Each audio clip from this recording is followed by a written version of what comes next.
Eureka! Il filtraggio dell'acqua funziona! L'ARPAV esulta, l'Agenzia regionale per l'ambiente, sul suo sito internet annuncia che il sistema messo in funzione la scorsa settimana da Acque del Chiampo ha avuto risultati straordinari, verificati e confermati dalle analisi dei laboratori.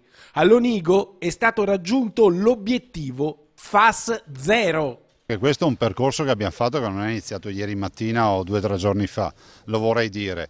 Abbiamo lavorato in silenzio, anche a volte sopportando accuse infondate, però dico solo che questo è il punto di partenza, non d'arrivo. Il presidente veneto Luca Zaia sorride. D'altra parte, l'attività svolta da Acque del Chiampo fa parte di un progetto complessivo sulla potabilità cui ha dato impulso lui in persona. Ora sono in corso analisi supplementari, ma i dati positivi, entro pochi giorni, dovrebbero riguardare tutti gli impianti.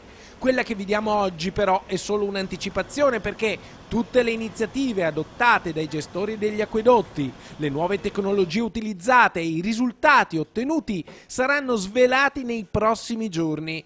Intanto c'è abbastanza per sorridere. L'obiettivo FAS 0 si può fare. Abbiamo un progetto in mente che presenteremo a giorni, che darà anche una dimensione di quello che abbiamo fatto in silenzio e di quello che vogliamo fare.